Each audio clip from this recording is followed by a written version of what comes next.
Hey everyone, welcome back to the Deep Dive. We're all about getting to the heart of things, really understanding those crucial topics without getting bogged down in the details. And today, we're tackling something that's pretty vital, the environment and this whole concept of sustainability. Absolutely. It's a big one, isn't it? And we've got some fascinating material here that breaks it all down in a really clear way. Yeah, it's just great because it's designed to be super accessible, which is fantastic because it takes these really complex issues like climate change and pollution and lays them out in a way that's easy to grasp. Right. And even though the language is straightforward, don't let that fool you. The implications of these issues are huge for all of us, no matter where we live. No doubt about it. So think of this deep dive as your express lane to understanding the major pressures our planet's facing right now. We're going to be looking at climate change, of course, and then digging into the different types of pollution, what's happening with deforestation, and that ever-growing problem of waste. And we can't forget about sustainability, right? It's kind of the key to figuring out how to deal with all these challenges. Exactly. It's all connected. So our mission today is to give you the essential information, connect the dots so it all makes sense, and leave you with a clear understanding of what's going on and why it matters so much. Sounds good to me. Where do we begin? Okay, let's start with the problems themselves, those core environmental concerns everyone's talking about. What are they, and what do we need to know? All right, well, let's kick things off with climate change. One of the most interesting things about climate change is how it connects the Earth's warming to all the things we do every day. Driving cars, running factories, and using fossil fuels. Yeah, it's like our everyday actions have these global consequences. Exactly. And a big part of that is the release of gases, especially carbon dioxide. These gases act like a blanket, trapping heat in the atmosphere. Right, it's like the greenhouse effect. Yeah. And it's not just about things getting a little warmer, it's causing all sorts of changes in weather patterns. Right. Oh, absolutely. We're seeing more extreme weather events, intense heat waves, heavier rainfall, stronger storms, and then there's the melting of ice at the poles, which is leading to rising sea levels. It's pretty scary stuff. Even a simple sentence like, I think climate change is a big problem because it makes summers hotter and winters shorter, really drives home the impact. It's not just some abstract concept, it's changing the seasons we experience. Definitely. And it's not just about humans either. You hear people say things like, it scares me, the ice is melting, and animals like polar bears are in danger. And it's true. Entire ecosystems are at risk. It's heartbreaking. And that melting ice, it doesn't just affect those local areas, it impacts ocean currents, which can then affect weather systems all over the globe. Oh, absolutely. It's a chain reaction, and that's what makes climate change such a complex and challenging issue. It's all interconnected. Okay, so that's climate change. What's next on our list of environmental concerns? Well, the material we're looking at talks about pollution next, and it defines it pretty simply. The contamination of our air, our water, and our land. It gives these really clear examples like smoke from cars polluting the air, plastic trash building up in rivers, and just litter everywhere on the ground. I think we've all seen those things, unfortunately. It's so common now. It is. And it's one thing to see it, but it really hits home when you hear someone say something like, I don't like pollution because it makes the air hard to breathe. It's a basic human need, and pollution is directly impacting that. Totally. And it's not just about how it looks or smells either. Air pollution can cause all sorts of health problems, especially respiratory issues. It's a serious public health concern. No question about it. These pollutants are affecting us on so many levels. It's a bit of a domino effect, impacting our health and the balance of our ecosystems. So we've got climate change, pollution. What comes next? All right, so next up we have deforestation, which is basically the cutting down of trees on a massive scale. And I think the article really highlights just how important trees are, not just for providing oxygen, but for creating habitats for so many species. Yeah, forests are like these incredible ecosystems, and they're home to so much biodiversity. When we clear them, it's not just about losing trees, it's about disrupting these intricate webs of life. Exactly. And it really hits you when you read something like, deforestation is sad because birds and monkeys need trees to live. It's a simple statement, but it underscores that we're not alone on this planet. We share it with all these other creatures, and we need to consider their needs too. I totally agree. And it's not just those charismatic animals that are affected. It's insects, fungi, microorganisms, everything that makes up a healthy forest ecosystem. And when you lose forests, it affects everything. Soil stability, water cycles, even local climate patterns can be thrown off balance. It's like pulling a thread from a tapestry. The whole thing starts to unravel. So we know it's a problem. But why does it keep happening? What are the driving forces behind deforestation? Well, the article touches on this too. It mentions how some people cut down forests because they need wood or because they want to clear land for agriculture. It's often about economic needs, but that doesn't make the environmental cost any less significant. Right. It's a complex issue, and there are often these competing interests at play. Yeah. But we need to find ways to balance those needs, don't we? Protect the environment while also considering people's livelihoods. Absolutely. It's about finding sustainable solutions that work for everyone. Okay, so we've got climate change, pollution, deforestation. What's the last big environmental concern we're talking about today? Well, the last one the article focuses on is waste, which is something we all deal with every single day. It's basically all the stuff we throw away, plastic packaging, food scraps, all that. The problem is we're producing way more waste than the planet can handle. It's true, our landfills are overflowing and all that trash has to go somewhere? Right. It often ends up polluting land and water, and a lot of it doesn't even decompose. It just sits there for decades, even centuries. It's a pretty grim picture. But the article also offers a little bit of hope, right? It mentions how some people are trying to reduce their waste by doing things like using reusable water bottles. Oh, definitely. And there are so many other ways to make a difference. Composting food scraps, using reusable shopping bags, avoiding single-use plastics. It's about making those conscious choices. But I think it can feel overwhelming for people, like what difference can I really make? I get that, but every little bit helps. It all adds up.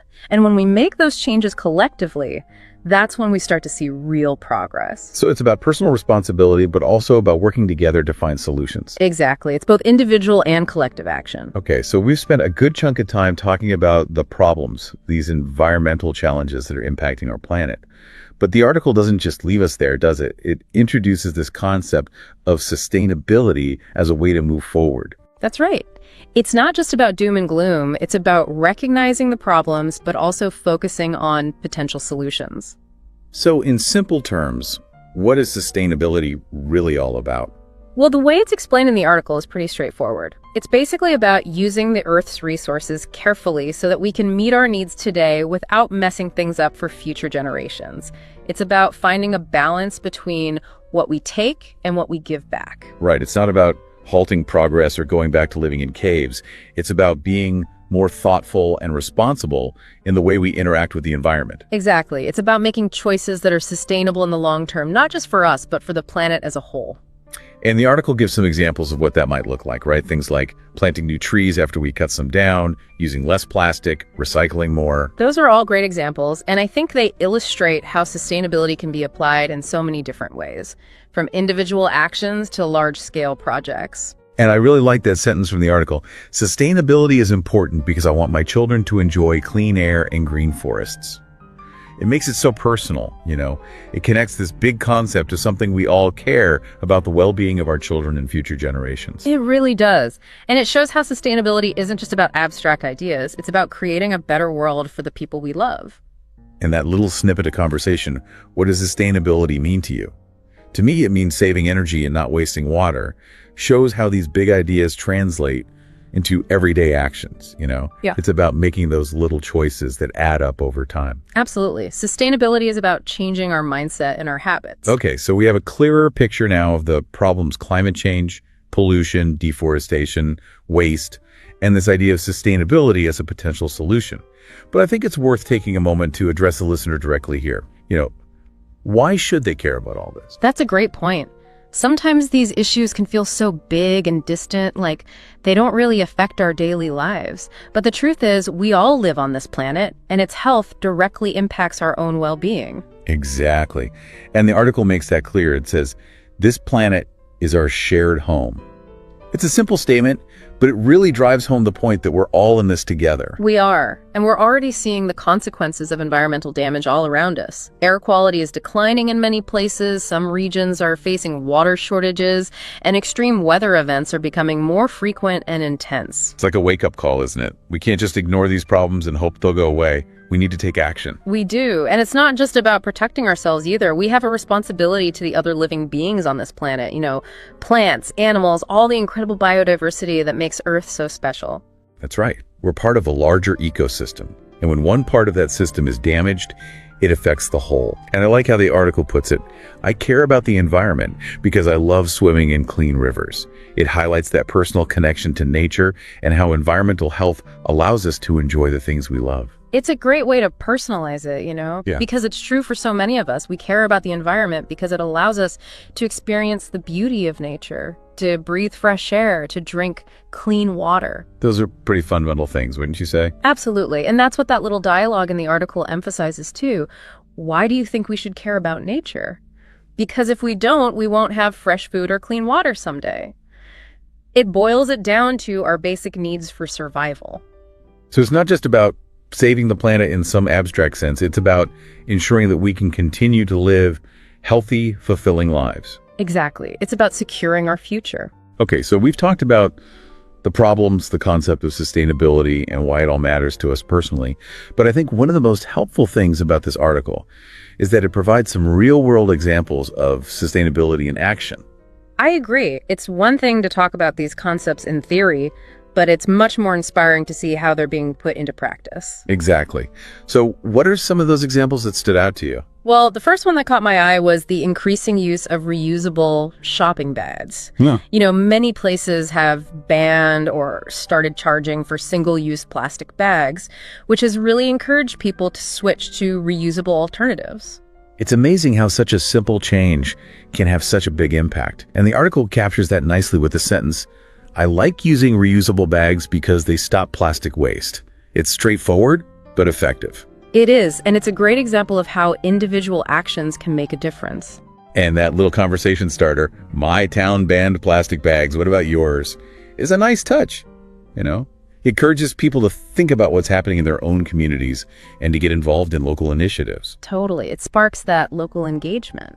So that's reusable bags. What else did the article highlight? Well, another really cool example is solar power. Using solar panels on homes, businesses, and even large-scale solar farms to generate electricity from the sun. It's a fantastic way to reduce our reliance on fossil fuels and lower carbon emissions. It's definitely a clean and renewable energy source, that's for sure.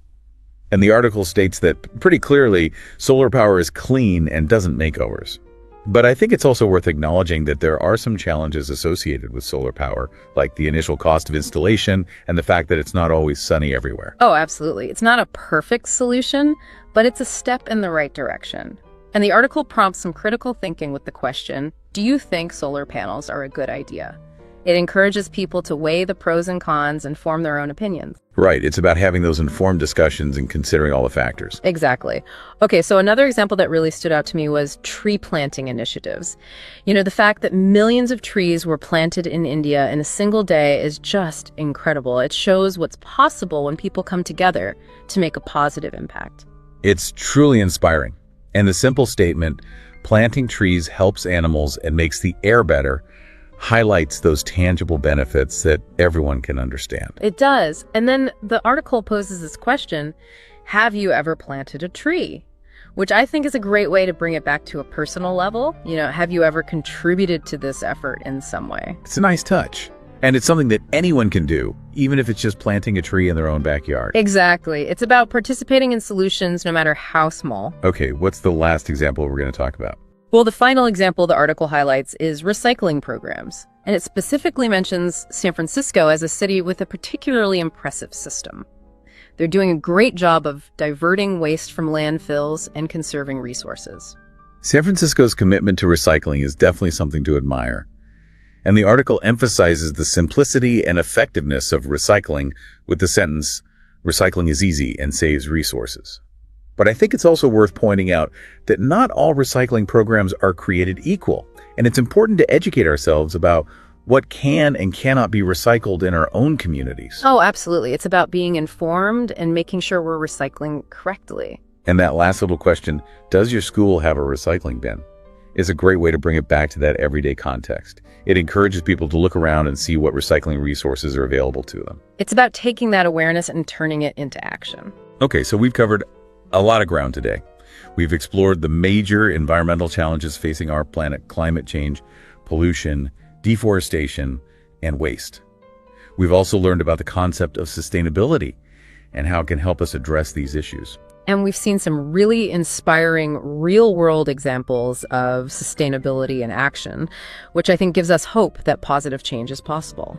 I agree. It's not all doom and gloom. There are things we can do, both individually and collectively, to create a more sustainable future. Exactly. It's about taking action and working together. And I think the article does a great job of highlighting some of the key vocabulary that's important for understanding these issues.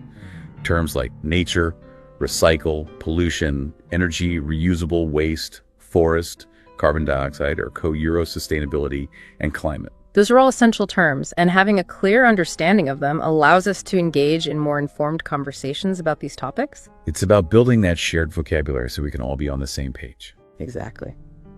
Okay, well, as we wrap up this deep dive into environmental concerns and sustainability, we want to leave you with one final thought. We've seen how individuals, communities, and even entire cities are making conscious efforts towards a healthier planet.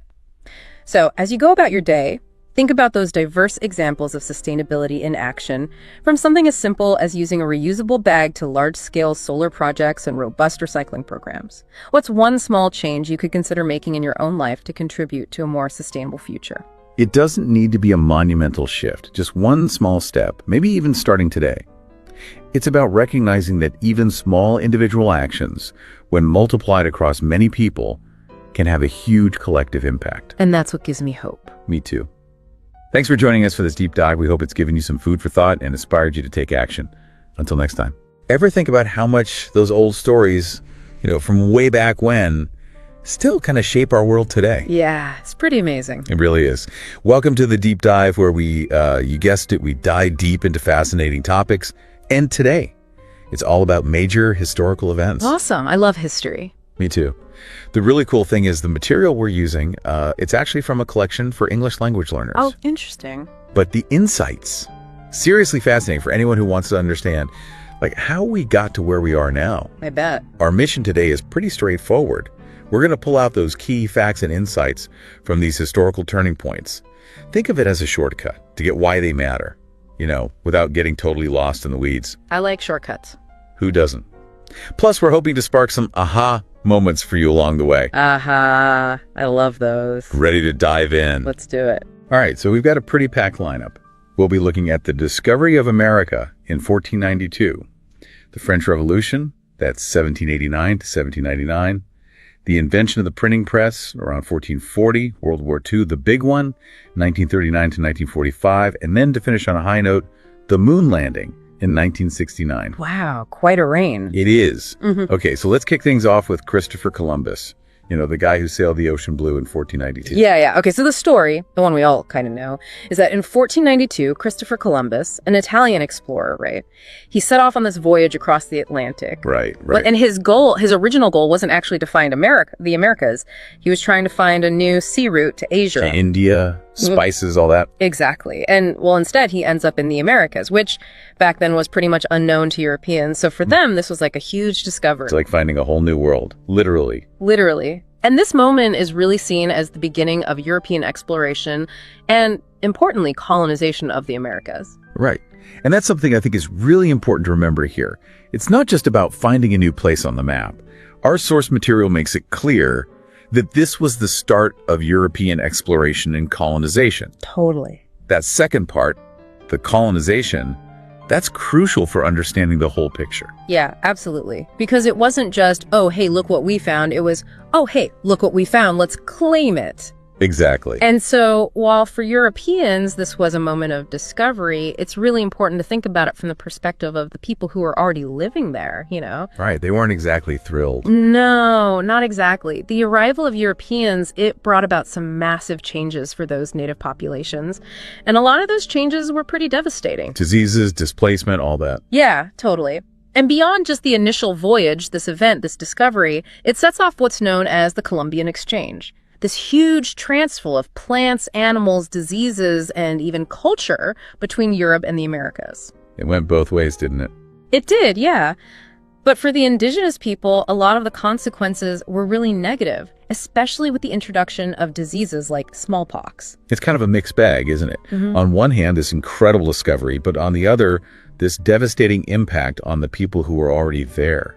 Our source actually touches on these different ways of looking at it. You know how some people see Columbus as this hero, this brave explorer, while others really focus on the negative consequences for indigenous communities. Makes sense. And the source uses some key words here that I think are helpful. Explorer, voyage, colonization, and discovery. These are all important for understanding the different sides of this period. I see. And there's this example conversation in the source that really highlights how even a simple discussion about this event can bring up these complex issues.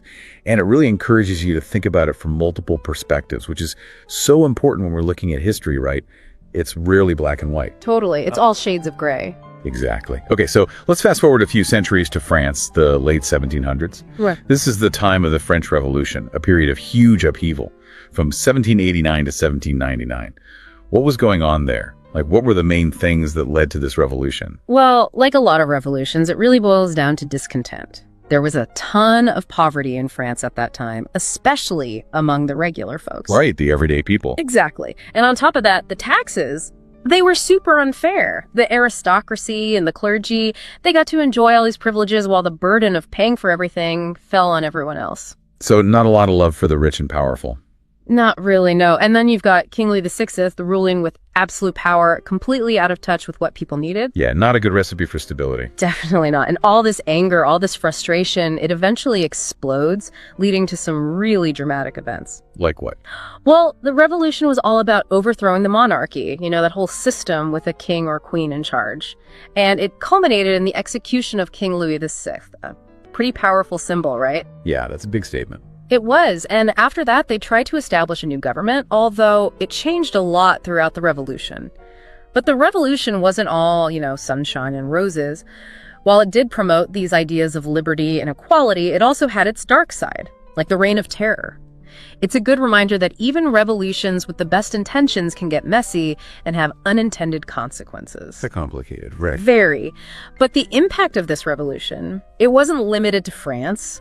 Our source really stresses that it inspired ideas of freedom and equality around the world. That's a pretty significant legacy. Huge. I mean, think about it. The French Revolution, with its slogan of liberté, égalité, fraternité, liberty, equality, fraternity, it spread far beyond France's borders. It made people question the way things were in other parts of the world, and it laid the groundwork for a lot of our modern concepts of human rights and democratic governments. Wow.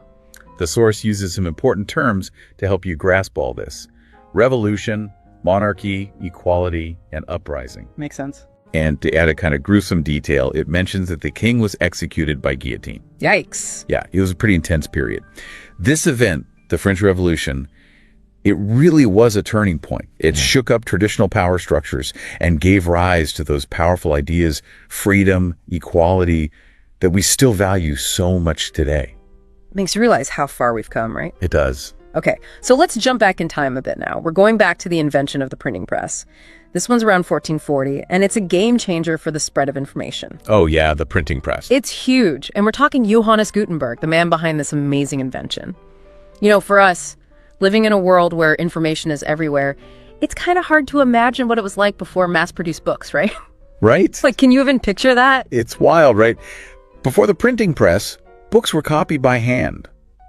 Monks, usually, in monasteries. Can you imagine? So slow, so expensive. It meant books were super rare, and only the super wealthy or the church could get their hands on them. So knowledge was basically for the elite. Pretty much. And then Gutenberg comes along with his printing press and movable type, and everything changes. How did it even work? And what did this mean for everyday people. It was brilliant, really. Gutenberg figured out how to cast individual metal letters, that's the movable type, and he could arrange them to make whole pages. So much easier than carving those big wood blocks. Way easier. And the letters could be reused, which was key. They'd ink the letters, press them onto paper, and boom, a page. It made making books so much faster and cheaper. Talk about a revolution. It was. And the result? Books were suddenly available to way more people. Which led to a whole bunch of things. Our source highlights how knowledge spread more easily, education grew, and it even fueled big cultural movements like the Renaissance and the Reformation. It's incredible how one invention can have such a massive ripple effect. I know. It's like dropping a pebble in a pond and watching the waves spread out. Perfect analogy. So the printing press, it helped spread new ideas and different points of view. It gave people the power to learn and think for themselves, which led to a real blossoming of the arts and sciences during the Renaissance. And it was a big deal for the Reformation, too, because it made religious texts way more accessible so people could interpret them on their own. No more relying on the priests to tell them what to think. Right. And the source uses some specific terms here that really highlight the significance of this technology.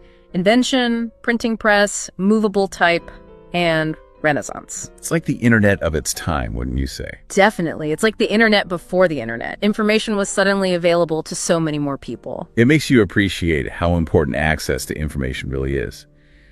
All right, so let's move on now to a much darker chapter in history, World War II. This one lasted from 1939 to 1945, and it was a global conflict on a scale we'd never seen before. So what started it all? Well, according to our source, it all kicked off in 1939 when Nazi Germany, led by Adolf Hitler, invaded Poland. That act of aggression is considered the trigger that set the whole world on fire. And it escalated so quickly. It did. Like suddenly everyone's picking sides and it becomes this massive, incredibly complex war with countries all over the globe involved. Yeah, the main sides were the Allies that included the United States, the Soviet Union, and the United Kingdom, and they were fighting against the Axis powers, which were mainly Germany, Japan, and Italy. And it was brutal. The fighting was happening across multiple continents with a level of destruction the world had never seen. It's hard to wrap your head around it, really. It is. But in the end, the Allies were victorious. Yeah. But the human cost. Yeah. Absolutely devastating. Our source says millions of people died. Millions. It's just, yeah. It's hard to even fathom that kind of loss. It's almost impossible to grasp, yeah. World War II, it's still the deadliest conflict in human history. And there's another really difficult part of this war that our source mentions, the atomic bombs.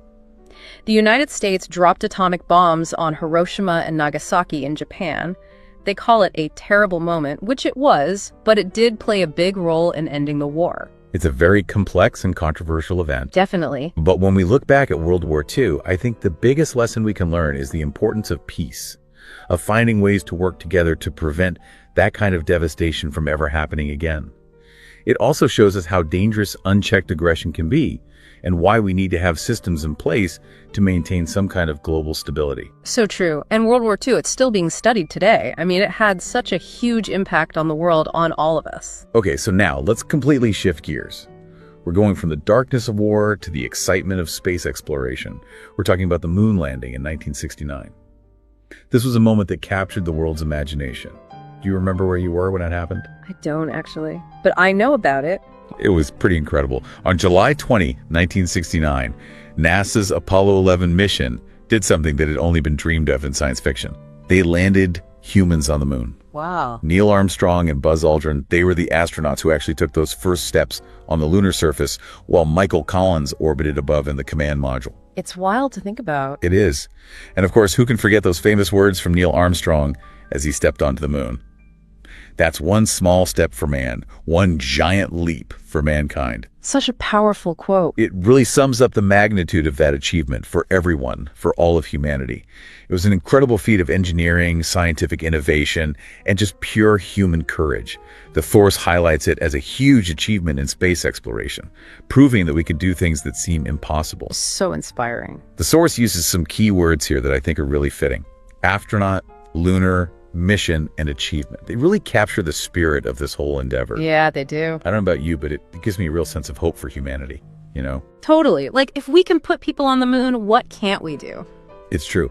Okay, so we've covered a lot of ground today, from voyages of discovery to revolutions, from the power of the printed word to the horrors of war and the wonder of space exploration. It's really amazing to see how these seemingly different events, they're all connected in some way. I agree.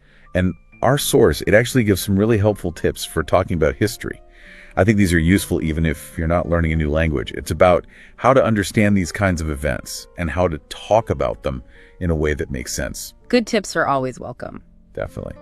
So what are some of the main takeaways for our listeners? Well, one of the most important things is to get the basics down. Yeah. When and where did the event take place? That sets the scene, Right. And then it's about adding those details, Mhm. who was involved, what exactly happened. That helps you build a clearer picture. Right. It's about creating that context. Yeah. Exactly. And then the source stresses the importance of explaining the impact. Why did this event matter? Both back then and now. It helps us understand the significance of it all. It's like connecting the dots between then and now. Precisely. And on a practical level, for actually talking about these things, it suggests using connecting words like then, because, and so. Those are good for keeping things organized. Yeah, they help create a smooth flow, especially when you're describing a sequence of events or explaining how one thing led to another. And don't be afraid to ask questions. It's a great way to keep the conversation going and to explore different aspects of the event. It shows you're really engaged, Absolutely. And another thing to remember for both understanding and talking about history is that we mostly use past tenses, although the present tense can be used when talking about the lasting effects of something. Good point. It's all about those subtle nuances. Okay, so we've come to the end of our historical deep dive. We've traveled through some truly significant moments in history, from Columbus's first voyage to the Americas to revolutions that changed the course of nations, from the power of the printing press to the devastation of World War II, and the incredible achievement of the moon landing. We've unpacked a lot of information and thought about why these events still matter today. We have. And I hope you've gained a deeper understanding of these pivotal moments and maybe even had a few of those aha moments we were talking about. Uh-huh. But here's a question for you to ponder, something to keep thinking about even after we sign off. Out of all the events we discussed, which one do you think had the most profound impact on the world we live in now? And why? Or maybe there's one that sparked your curiosity more than others, something you want to delve into further. So many questions. History is full of them, but that's what Welcome makes to it the so deep dive. fascinating. This is Thanks where for we joining dig us on into this deep different dive. sources Keep and pull out the exploring, key keep learning, takeaways and keep those just aha for you. moments coming. Basically, your shortcut to getting up to speed. And today, we're tackling something really important. The big environmental issues our planet's facing and the whole idea of sustainability. Exactly. And the material we're working with today, it's quite interesting. It's actually from a YouTube video made for C1 English learners. Right. So the language itself is pretty accessible, but the stuff we're talking about, well, the implications are massive for everyone. Absolutely. So our mission, really, for this deep dive is to give you the essentials. Climate change, pollution, deforestation, waste. What are they? How they connect, right. Yeah, how they connect to sustainability, and maybe most importantly, why you should, care about any of it. Okay, sounds good. So where should we start? What are these key challenges? Let's kick off with climate change. What always gets me is how it links these huge global warming trends to, well, our everyday lives. Mm-hmm. Driving cars, factories running, using fossil fuels, that kind of thing. Precisely. It's seeing how our daily habits ripple outwards globally. And a key part of that is greenhouse gases, CO2 mostly. Right. Think of them like a blanket around the Earth. The more we pump out, mainly from burning fossil fuels, the thicker that blanket gets. Uh-huh. And it traps more heat, just like a greenhouse, basically. That's the greenhouse effect. And the result isn't just like everything getting slightly warmer overall. Yeah. It's messing with weather patterns pretty drastically, isn't it? Oh, absolutely. We're seeing more extremes. More intense heat waves, for instance. Yeah. Much heavier rainfall in some places, causing floods. Stronger storms, too. And on top of that, the warming is melting polar ice caps, glaciers, faster and faster. Which in turn makes sea levels rise. That has its own set of consequences. Exactly. And it's not just about coastal flooding, though that's huge. Melting ice actually disrupts ocean currents. Oh, right, those big global conveyor belts. Yeah, they move heat around the planet. So if you change them, you can destabilize weather systems everywhere. Plus, the direct impact on ecosystems is stark. We had a listener comment. What did they say? It scares me. The ice is melting and animals like polar bears are in danger. I mean, their homes are literally vanishing. Wow. Yeah. And it feeds itself, right? Less ice means less sunlight reflected. Exactly. More heat absorbed by the ocean, which melts more ice. It's a positive feedback loop. Scary stuff. Uh-huh. We also heard from someone who said, I think climate change is a big problem because it makes summers hotter and winters shorter. Right, and that really brings it home. It shows how it's changing the actual feel of the seasons, things we experience directly. It's not abstract anymore. Definitely not. Okay, so that's climate change in a nutshell. Very complex nutshell. Yeah. What's next? How about pollution? Good one. Yeah. Pollution. So simply put, it's contaminating our air, water, or land. Mm-hmm. Easy examples: smoke from cars or factories. That's air pollution. Right. Plastic trash ending up in rivers, oceans. Water pollution. Yeah. And just, litter, trash on the ground, land pollution. It's unfortunately all around us. And that listener quote, I don't like pollution because it makes the air hard to breathe. That just hits you, doesn't it? It really does. It's so basic. Clean air. And the health problems from bad air go way beyond just, finding it hard to breathe. It's linked to asthma, other respiratory issues, even heart problems. So it's a major public health issue. Absolutely, especially in cities. And it cascades, Pollutants get into the soil, affect farming, Right. pollute water, harms fish, maybe gets into our drinking water. It's all connected. It really is a domino effect. Yeah. Okay, climate change, pollution. Hmm. What else is critical? Deforestation. Right. Cutting down trees on a massive scale. And we know trees give us oxygen, but it's so much more than that, isn't it? Oh, definitely. Forests are habitats. They support this incredible variety of life. Biodiversity hotspots. Yeah, that listener comment really captured it. Deforestation is sad because birds and monkeys need trees to live. Exactly. It's the obvious impact. But think smaller, too. Insects, fungi, microbes in the soil. They all depend on that forest ecosystem. Take away the trees, you lose soil stability, leads to erosion. It messes with water cycles, local weather. It's like pulling threads from a tapestry. The whole thing weakens. That's a great analogy. So why does it happen if the consequences are so bad? Well, the sources point mainly to economic reasons. Wood for timber, for paper, and clearing land for farming, big farms, cattle ranches, that kind of thing. So there's this tension between immediate economic needs and, well, long-term environmental health. Exactly. Which really highlights why we need sustainable ways to use land, balancing those things. Makes sense. Okay, so that leaves waste as our last major concern for this overview. Right. Waste. Just everything we throw away. Plastic packaging, food scraps, old electronics. Yeah, all of it. And the problem is just the sheer amount we produce, especially in richer countries. The planet can only handle so much. And landfills are filling up, right? Plus, they can leach pollutants into the ground and water. And so much of what we throw out, like plastic, just doesn't break down. It sticks around for hundreds, maybe thousands of years. But, okay, the sources did mention some hopeful signs, like people trying to reduce waste. Yeah, definitely. Things like reusable water bottles becoming more common instead of single-use plastic ones. Yeah. That's a positive shift. And other things, too, right? Composting kitchen scraps, Reusable shopping bags. trying to avoid single-use plastics wherever you can. Exactly. These individual actions, they do add up. It's easy to feel a bit, overwhelmed by the scale of it all. For sure. But progress really does come from lots of people making those small changes. Collective action starts with individual choices. That's a good way to put it. Okay, so we've laid out these big challenges. Climate change, pollution, deforestation, waste. But the discussion doesn't stop at the problems. Right. That's where sustainability comes in. It's presented as the way forward, the approach to tackling these issues. So what is sustainability in simple terms? Well, the core idea is using the Earth's resources carefully, meeting our needs today. Without wrecking things for future generations. Exactly. It's finding that balance, taking, but also giving back, making sure things last.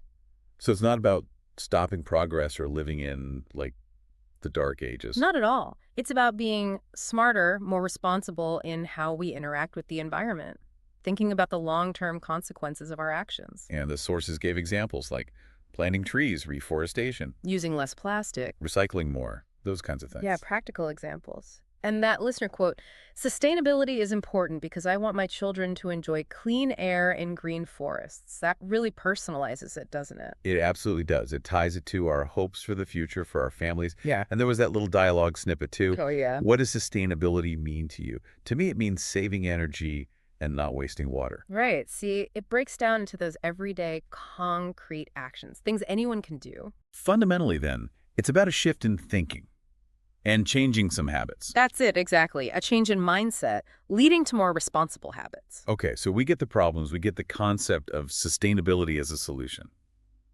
But drilling down, why should you, listening right now, personally care? That is the million-dollar question, isn't it? Because these things can feel so big, so distant sometimes. Right, but the fact is, the planet's health. It directly affects our health, our well-being. Mm-hmm. Like the source said, this planet is our shared home. Simple but profound. We're all in this together. And the impacts aren't just theoretical future problems. We're seeing them now.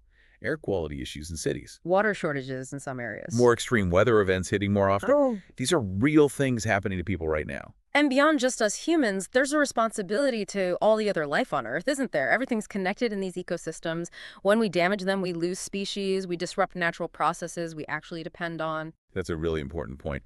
And I love that listener comment. I care about the environment because I love swimming in clean rivers. Yeah. It highlights that personal connection to nature. Environmental health isn't just about survival, it's about the quality of life, enjoying the natural world. And that other dialogue piece drove it home too. Why do you think we should care about nature?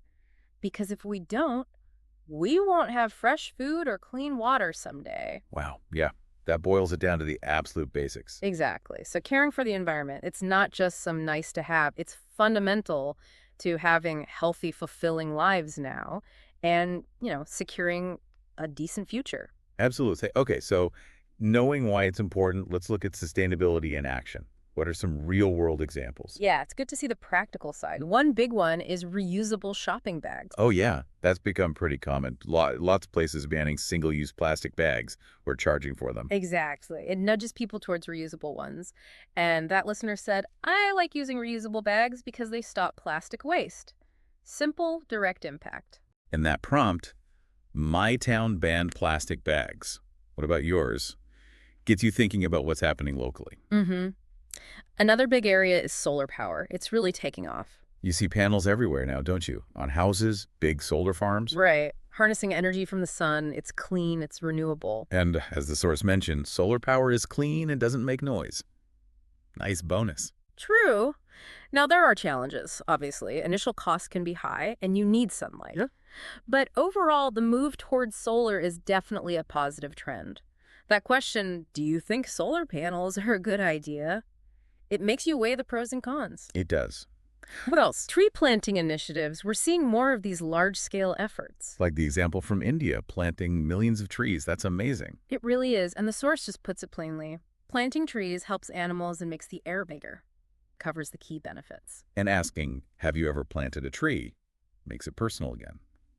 Maybe inspire someone to get involved. Hopefully.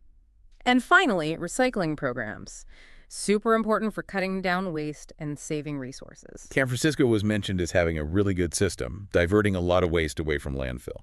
Yeah, they're often cited as a leader, and the statement, recycling is easy and saves resources, sums it up well. But it does vary a lot place to place. Right. What you can recycle, how easy it is. Oh, definitely. You really need to know your local rules, which is why that question, does your school have a recycling bin? It grounds it in everyday experience. Makes sense. Okay, so before we wrap up this section, maybe quickly hit the key vocabulary, just to make sure we're all on the same page. Good idea. So the core terms we've been using: nature, recycle, pollution, Energy, reusable, waste. forest, carbon dioxide, CO2. And the big ones, sustainability and climate. Right. Knowing what these mean is pretty crucial for actually talking about this stuff meaningfully. Definitely helps have more informed conversations. Okay, so that brings us to the end of this first deep dive. We've covered quite a bit, the big environmental challenges. Climate change, pollution, deforestation, waste. Yeah, then this idea of sustainability as the path forward, using resources responsibly. And we looked at some real examples like reusable bags, solar power, tree planting, recycling. Seeing it in action. Mm-hmm.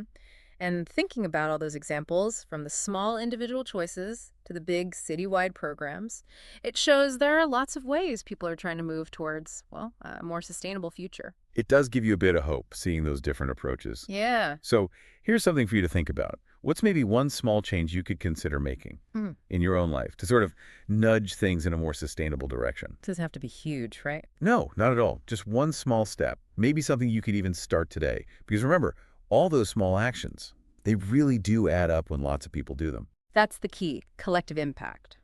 Well, thank you for joining us for this deep dive. Hopefully it gave you some food for thought, maybe some inspiration. Absolutely. Ever stop and think about how events from way back when still kind of echo today? Oh, all the time, yeah.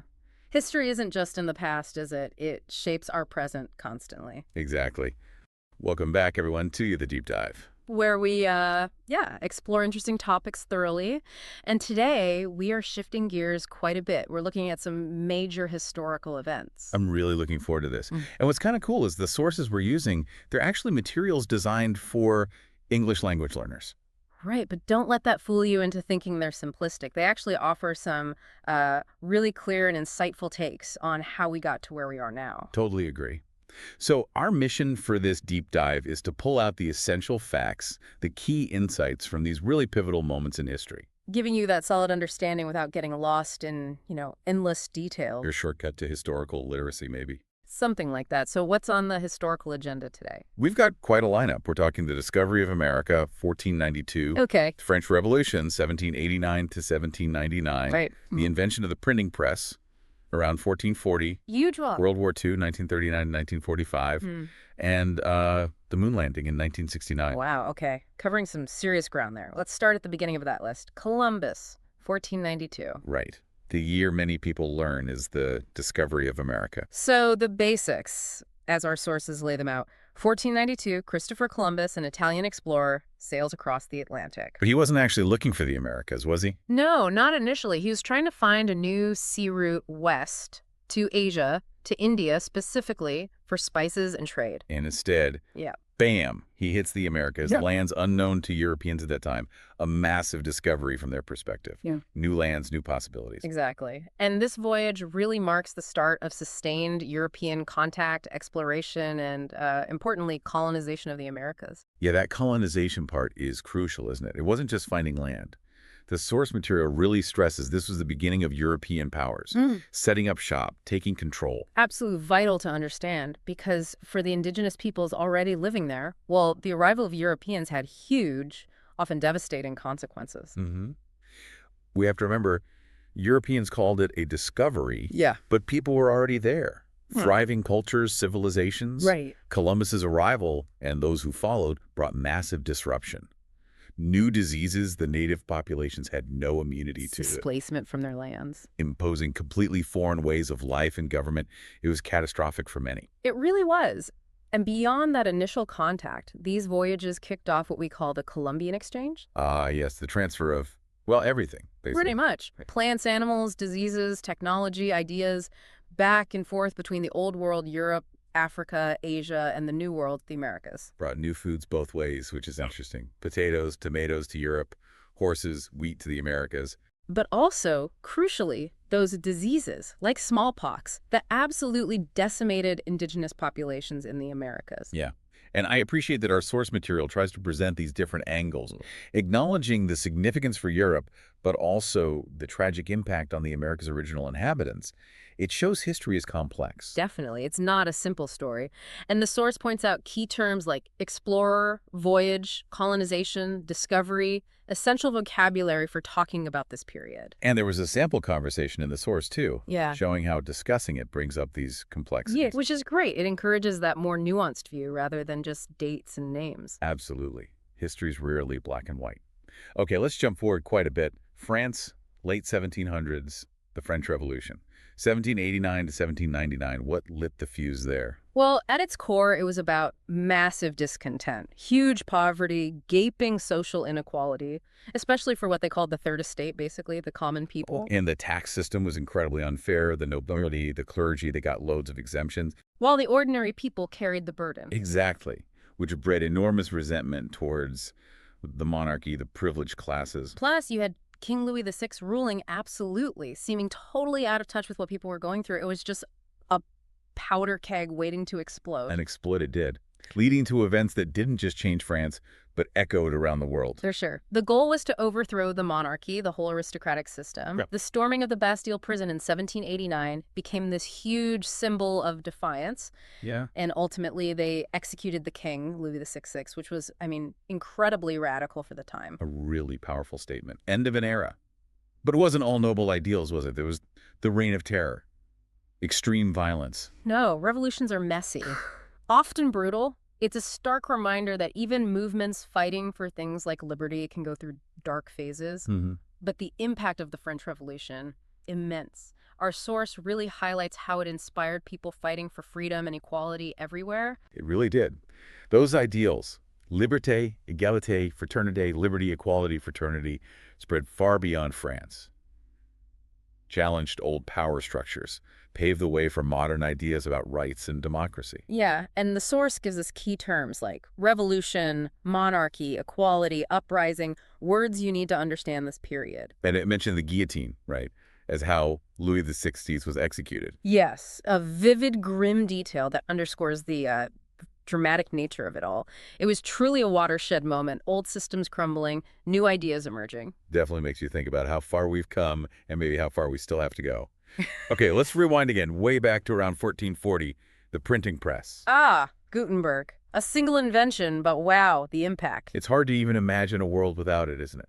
We're so saturated with information now. Totally. Before the printing press, books were copied by hand, usually by monks. Painstakingly slow. Yeah. Super expensive. Meaning books were rare, only really accessible to the rich, the church. Knowledge was literally locked up. Until Gutenberg comes along with his movable type.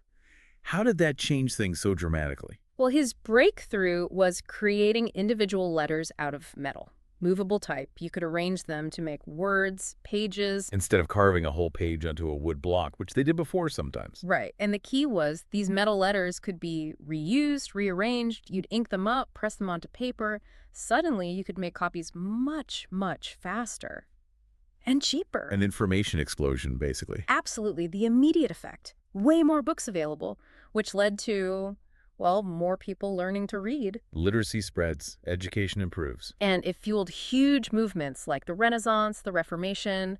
New ideas could spread like wildfire because they could be printed and distributed. Different viewpoints could circulate. It's incredible, isn't it? How one technological shift could trigger such massive cultural and intellectual change. It basically took information out of the hands of the few. Mm-hmm. Empowered individuals. People could read text for themselves, form their own interpretations. That was massive for the Renaissance arts. Science is flourishing, and for the Reformation, with people reading religious texts directly. It democratized knowledge. The source used terms like invention, printing press, movable type, Renaissance, all key to grasping this leap. It really was like the internet of its day, wasn't it? Just accelerating the spread of information on an unprecedented scale. Shows the power of accessible knowledge. Truly transformative. Okay, now, shifting to a much heavier topic. World War II, 1939 to 1945.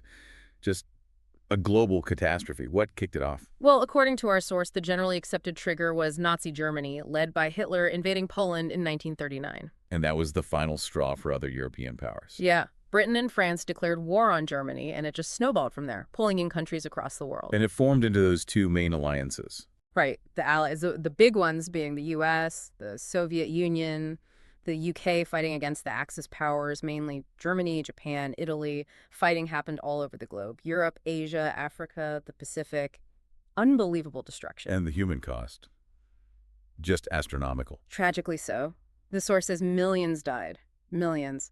It's a number that's hard to even comprehend. Still the deadliest conflict in all of human history. And the source also mentions the atomic bombs. Yeah. Right? Hiroshima and Nagasaki. Yes. Used by the U.S. against Japan, acknowledged as horrific, obviously, but also seen as playing a major role in ending the war. It's still intensely debated. Huge ethical questions there. Understandably. So, reflecting on WWII, the big takeaway has to be the need for peace, right? Diplomacy over conflict. Absolutely. Preventing that kind of devastation again. It's a stark lesson about unchecked aggression and why international cooperation is so vital for stability. Cast such a long shadow over the 20th century. Still does, really. Okay. Let's end on a different note. A moment of, well, incredible achievement. The moon landing, 1969. Yes. A moment that just captivated the entire world. Even if you weren't alive then, you feel the significance. Totally. July 20th, 1969, Mm-hmm. NASA's Apollo 11 mission, actually landing humans on the moon, science fiction made real. Neil Armstrong, Buzz Aldrin walking on the surface, Michael Collins orbiting above in the command module, just amazing. In Armstrong's words, everyone knows him. That's one small step for man, one giant leap for mankind. Perfectly captured it, didn't he? The scale of it. Not just for them, but for everyone. It was this incredible display of engineering, science, bravery. The source calls it a monumental achievement in space exploration, proving what humans can do when they put their minds to it. Mm-hmm. Key terms fittingly being astronaut, lunar mission, achievement. It really had that feeling of pushing boundaries, exploring the unknown. Still gives you a sense of wonder. It really does. So wow, we've covered a lot of historical ground. Columbus, revolutions, the printing press, a world war, the moon. It's fascinating seeing the threads connecting these events, shaping the world we're in right now. Definitely. And the source actually offered some useful tips on how to approach understanding and talking about history. Good advice whether you're learning English or just curious. Oh, practical tips. Always good. What did it suggest? Well, basics first. Establish the context. When and where did it happen? That gives you a frame. Right. Then add the details, who was involved, what actually happened, fleshing out the picture. Makes sense. And crucially, understand the impact, right? Why did it matter then and now? Connecting past to present. Exactly, tracing that influence. And for discussing it, using connecting words helps then to show the links, the cause and effect. And asking questions. Don't be afraid to ask questions to dig deeper. Shows you're engaged. For sure. And a technical point, but useful. Pay attention to verb tenses. Mostly past tense for what happened, but present tense can work when talking about lasting effects or significance today. Good points. Okay, so that wraps up our historical deep dive. From encounters that reshaped continents, to revolutions, to communication breakthroughs, global conflict, and reaching for the stars. We've packed a lot in. We certainly have. Hopefully it's given you a richer sense of these major turning points, maybe even spark some curiosity to learn more. And on that note, here's a final question for you to mull over. Thinking about all those events we touched on, Columbus's voyage, the French Revolution, the printing press, World War II, the moon landing, which one do you think had the biggest, most lasting impact on the world we live in today? Ooh, tough question. It is. Why do you think so? Or maybe one just grabbed your interest more than the others, something you want to explore further. History's full of amazing stories. Thanks for joining us on this journey through time. Yes, thank you for joining us.